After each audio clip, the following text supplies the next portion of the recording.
ठंडी रात की ट्रेन थी। खिड़की के बाहर भागती अंधेरी पटरियां थी और डिब्बे के अंदर लोगों की नींद, थकान और खामोशी घुली हुई थी। तभी अचानक किसी ने हल्के से उसकी कलाई छुई और यहीं से उसकी जिंदगी का सबसे बड़ा तूफान शुरू हो गया। ऐसा तूफान जिसने उसके सारे सही गलत, अमीरी गरीबी, इज्जत रुतबे के मायने हमेशा के लिए बदल दिए। वो लड़का था कबीर, शहर का सबसे अमीर उद्योगपति का इकलौता बेटा, जिसके लिए जिंदगी अब तक सिर्फ बड़े बंगले, महंगी गाड़ियां और सुरक्षा घेरे में जी गई एक आरामदायक कहानी थी।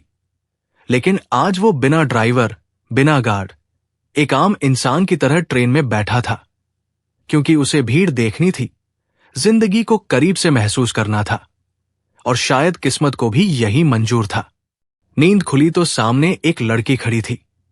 उम्र मुश्किल से 20-21 साल, पुराने फटे कपड़े, थका हुआ चेहरा, लेकिन आंखों में ऐसी सच्चाई और मासूमियत की कबीर कुछ पल के लिए सांस लेना भूल गया, जैसे समय वहीं थम गया हो, जैसे पूरी दुनिया उसी नजर में सिमट आई हो। कबीर ने आदतन जेब से 20 रुपए निकाले और उसके हाथ में रख दिए। लड़की ने बिना कुछ कहे पैसे लिए और आगे बढ़ गई, लेकिन कबीर का दिल वही छूट गया। उसकी आंखें उसी चेहरे को ढूंढने लगी। दिमाग कह रहा था ये सिर्फ एक गरीब लड़की है, लेकिन दिल पहली बार किसी की नहीं सुन रहा था। अचानक कबीर उठ खड़ा हुआ। वो खुद भी नहीं जानता था कि वो क्या कर रहा है। दूसरे डिब्बे में पहुंचकर उसने अपनी जेब से 10,000 रुपए निकाले और लड़की के हाथ में रख दिए। लड़की चौंक गई, डर गई, बोली, साहब, इतना पैसा गलती से तो नहीं दे दिया? कबीर हल्की सी मुस्कान के साथ बोला, नहीं, ये तुम्हारे लिए है। और उस पल लड़की की आंखों में जो हैरानी, जो संकोच और जो बेबसी थी, उसने कबीर के दिल को पूरी तरह तोड़ दिया। लड़की पैसे लेकर चली गई, लेकिन कबीर की आंखें भर आई। वो नहीं जानता था क्यों, पर पहली बार उसे अपनी अमीरी बोझ लग रही थी। पहली बार उसे लगा कि किसी के पास सब कुछ नहीं होता, फिर भी उसका दिल कितना बड़ा हो सकता है। ट्रेन का सफर खत्म हुआ। कबीर अपने कमरे में लौट आया, लेकिन अब वो कमरा उसे काटने दौड़ रहा था। दीवारें जैसे सवाल पूछ रही थी और उस लड़की का चेहरा बार बार उसकी आंखों के सामने आ रहा था। दोस्त ने मजाक में कहा, कहीं दिल तो नहीं हाराया? कबीर ने जवाब नहीं दिया, क्योंकि उसे खुद नहीं पता था कि वो हार चुका है। अगले दिन उसने फैसला कर लिया, वो लड़की उसे फिर मिलेगी, चाहे कुछ भी हो। नाम नहीं पता, पता नहीं, कुछ नहीं पता, बस एक उम्मीद थी, और वही उम्मीद उसे रोज उसी ट्रेन, उसी प्लेटफॉर्म पर खींच लाई। दिन बीतते गए, हफ्ते गुजर गए, लोग बदलते रहे, लेकिन कबीर वही खड़ा रहा। और फिर एक दिन किस्मत ने दरवाजा खोला। वही लड़की फिर से उसी ट्रेन में दिखी। इस बार कबीर का दिल इतनी तेज धड़क रहा था जैसे बाहर निकल आएगा। लड़की ने उसे पहचाना नहीं, या शायद पहचान कर भी अनदेखा कर दिया, लेकिन कबीर ने ठान लिया था कि आज वो सिर्फ पैसे नहीं देगा, आज वो उससे बात करेगा, आज वो उसके दर्द को समझेगा। जैसे ही लड़की अगले स्टेशन पर उतरी, कबीर भी उतर गया। स्टेशन से बाहर निकलते ही एक सुनसान रास्ता, झाड़ियां, कच्ची पगडंडी और एक डर, लेकिन कबीर रुका नहीं। उसका दिल उसे आगे ले जा रहा था। चलते चलते लड़की एक छोटे से गांव पहुंची, जहां कच्चे घर थे, गरीबी दीवारों से टपक रही थी, और वो एक टूटी झोपड़ी में चली गई। कबीर दूर से सब देख रहा था, छुपकर, चुपचाप। उसने देखा लड़की अपनी मां को पैसे देती है। मां रोते हुए उसे गले लगा लेती है, बोलती है, आज दवाई आ जाएगी, तेरे बाबू ठीक हो जाएंगे। और उसी झोपड़ी में एक लकवाग्रस्त पिता, मिट्टी में खेलते छोटे भाई बहन और जिंदगी से लड़ती एक लड़की। कबीर की आंखों से आंसू बहने लगे। उसे समझ आ गया कि ये लड़की भीख नहीं मांग रही थी, वो अपने परिवार की सांसें खरीद रही थी। अचानक लड़की बाहर निकली। कबीर सामने आ गया। लड़की डर गई, बोली, आप यहां क्यों आए? पैसे तो खर्च हो गए, मैं अभी नहीं लौटा सकती। कबीर की आवाज भर्रा गई। बोला, मैं पैसे लेने नहीं आया, मैं तुम्हें समझने आया हूं। और उसी पल कहानी एक ऐसे मोड़ पर खड़ी थी जहां से आगे हर फैसला जिंदगी बदलने वाला था। वो पल बहुत भारी था। हवा भी जैसे थम गई थी। लड़की की आंखों में डर था, सवाल थे, और कबीर की आंखों में ऐसा सैलाब था जिसे वो खुद भी समझ नहीं पा रहा था। कुछ सेकंड तक दोनों खामोश खड़े रहे। फिर लड़की ने धीरे से कहा, साहब, अगर पैसे नहीं लेने आए तो फिर यहां क्यों आए हो? इस रास्ते पर अच्छे लोग नहीं आते। उसकी आवाज में डर भी था और जिंदगी से सीखी हुई समझदारी भी। कबीर ने पहली बार किसी से बिना अमीरी की दीवार के बात की। बोला, मैं इसलिए आया हूं क्योंकि तुम मुझे बाकी सब लोगों से अलग लगी, क्योंकि तुम्हारी आंखों में भीख नहीं थी, मजबूरी थी, और शायद पहली बार किसी ने मुझे इंसान की तरह देखा, अमीर की तरह नहीं। लड़की कुछ पल उसे देखती रही, फिर हल्की सी हंसी हंस दी, ऐसी हंसी जिसमें दर्द ज्यादा था, खुशी कम। बोली, आप जैसे लोग हमारे बारे में सोचते नहीं हैं साहब। आप तो आते हैं, दया दिखाते हैं और चले जाते हैं। हमारी जिंदगी वही की वही रह जाती है। कबीर का दिल जैसे किसी ने कसकर पकड़ लिया हो। उसने कहा, मैं दया नहीं करना चाहता, मैं जानना चाहता हूं कि तुम्हारा नाम क्या है। लड़की ने सिर झुका लिया, फिर बोली, मेरा नाम काव्या है। और नाम सुनते ही कबीर के दिल में अजीब सी सिहरन दौड़ गई, जैसे नाम नहीं, कोई दुआ सुन ली हो। कबीर ने धीरे से पूछा, तुम रोज ट्रेन में भीख क्यों मांगती हो? काव्या की आंखें भर आई, बोली, क्योंकि मेरे बाबा चल नहीं सकते। अम्मा दूसरों के घरों में बर्तन मांजती है, लेकिन दवाई और खाना दोनों साथ नहीं चल पाते, तो मैं स्टेशन चली जाती हूं। वहां कोई सवाल नहीं करता, बस कुछ सिक्के दे देता है। यह सुनकर कबीर को अपनी जिंदगी से नफरत होने लगी।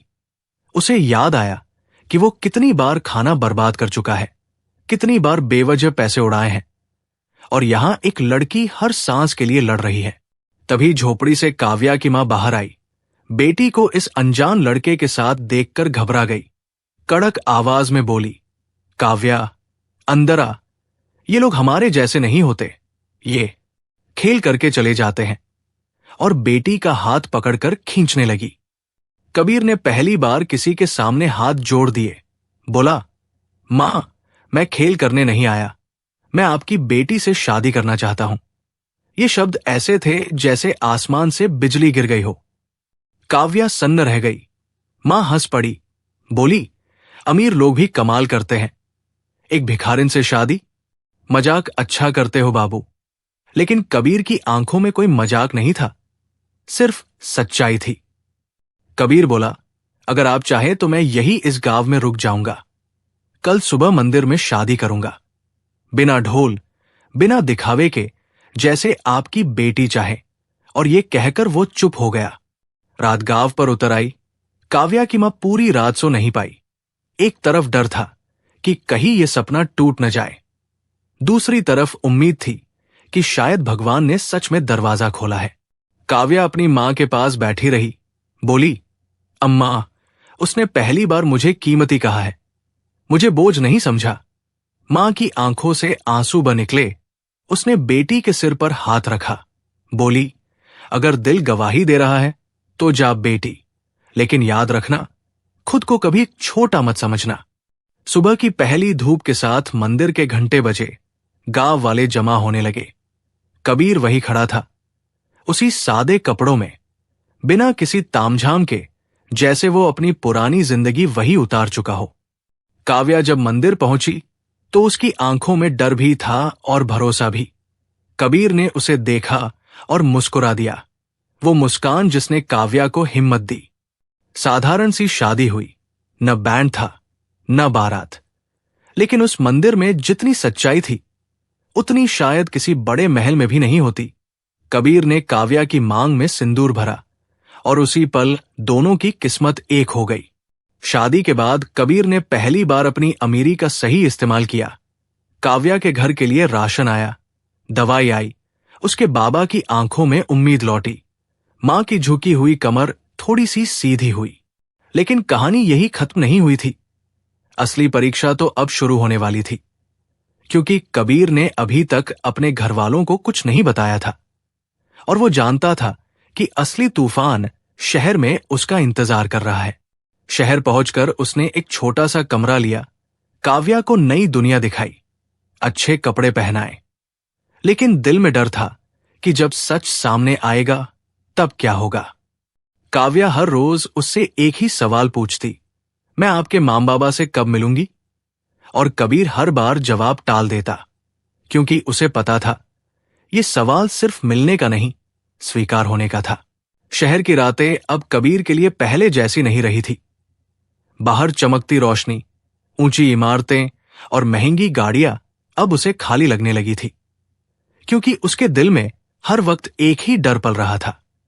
वो डर कि जिस सच्चाई को उसने प्यार की वजह से छुपाया है, वही सच्चाई एक दिन उसके प्यार की सबसे बड़ी परीक्षा बनेगी। काव्या अब उस छोटे से कमरे में भी खुश थी, क्योंकि वहां कबीर था, उसके साथ, उसके बराबर, बिना किसी ऊंच नीच के।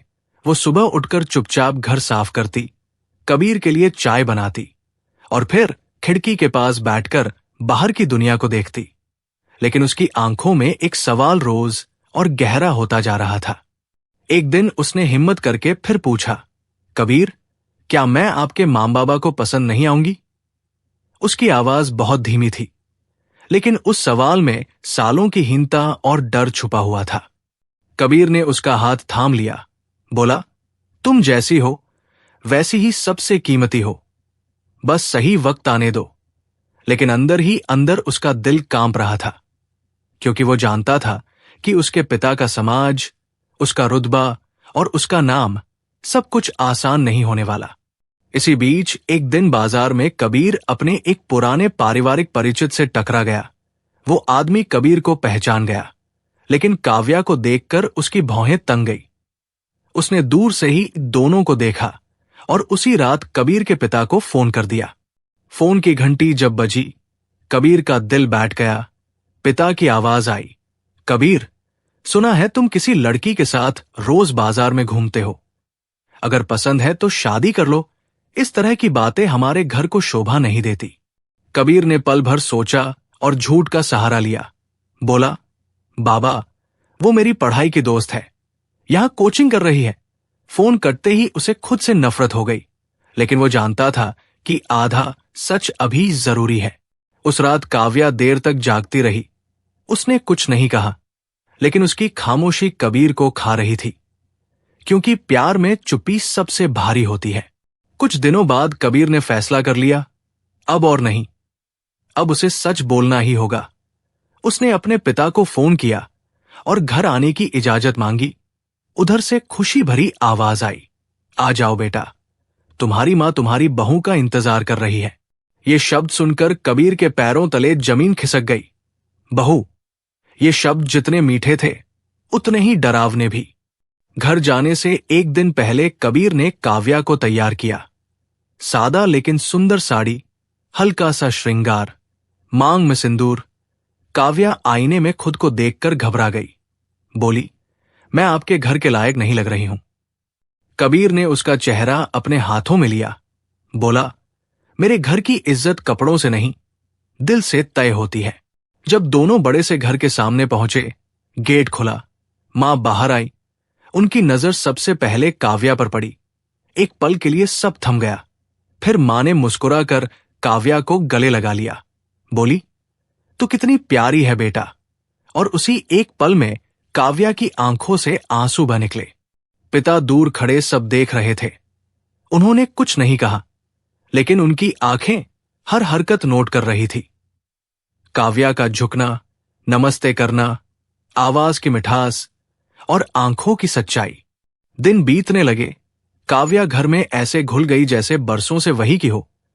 सुबह सबसे पहले उठकर मां के पैर दबाती, पिता के लिए चाय लाती, बिना किसी नौकर को आवाज दिए सब खुद करती।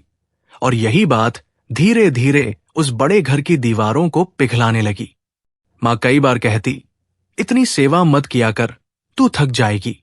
और काव्या मुस्कुराकर कहती, सेवा में थकान नहीं होती। ये सुनकर कबीर की आंखें भर आती। पिता भी अब कबीर से कहने लगे, बेटा, तूने बहुत समझदारी से लड़की चुनी है। और ये सुनकर कबीर समझ गया कि अब सच बताने का वक्त आ गया है। एक रात खाने के बाद कबीर ने कांपते हाथों से पिता के सामने बैठकर सब कुछ बता दिया। स्टेशन, ट्रेन, भीख, बीमारी, झोपड़ी, शादी, एक भी बात नहीं छुपाई। कमरे में सन्नाटा छा गया। मां की आंखें काव्या पर टिक गई। काव्या का सिर झुक गया, जैसे वो फिर से वही स्टेशन वाली लड़की बन गई हो। कुछ पल बाद पिता उठे, काव्या के पास गए और बोले, अगर मुझे ये सब पहले पता होता तो शायद मैं भी डर जाता, लेकिन आज मैं जो देख रहा हूं वो ये है कि ये लड़की हमारे घर की रूह बन चुकी है। मां फूट फूट कर रो पड़ी, काव्या को गले लगा लिया, बोली, बेटी, अगर तू नहीं होती तो ये घर अधूरा रहता। लेकिन कहानी का आखिरी सच अभी बाकी था, क्योंकि अब कबीर को काव्या के मां बाबा को भी इस रिश्ते का पूरा सम्मान देना था। सुबह का सूरज उस दिन कुछ अलग ही लग रहा था, जैसे वो भी किसी बड़े फैसले का गवाह बनने आया हो। कबीर ने पहली बार अपने मां बाबा को उसी रास्ते पर ले जाने का मन बनाया था, जिस रास्ते पर कभी वो अकेला डर और उलझन लेकर चला था।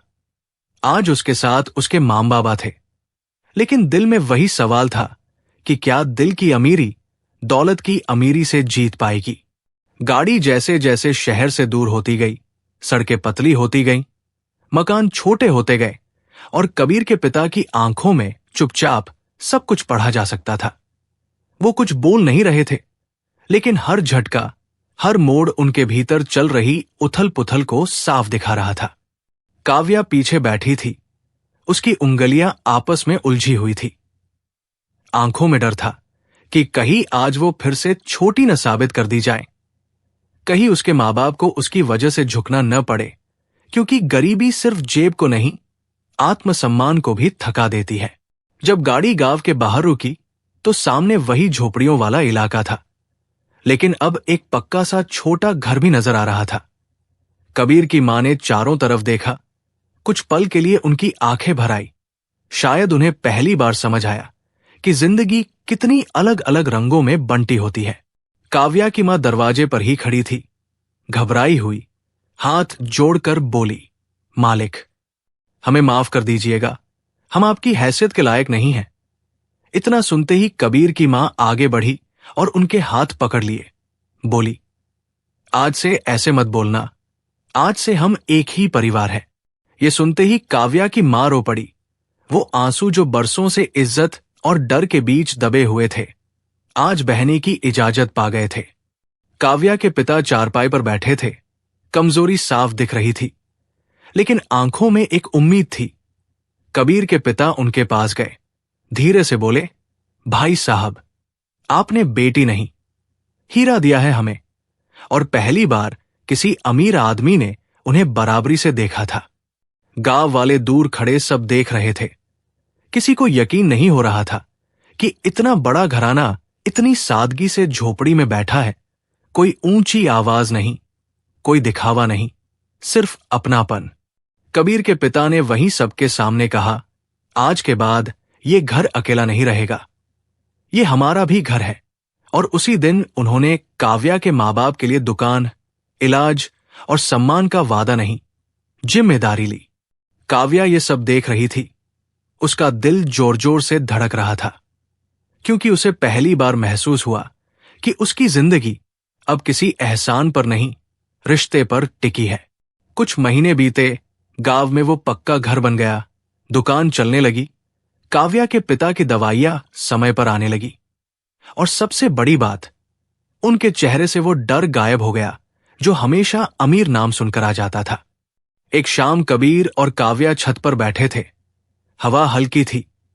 काव्या ने मुस्कुराकर कहा, अगर उस दिन आपने मुझे सिर्फ 20 रुपए देकर जाने दिया होता तो आज ये सब नहीं होता।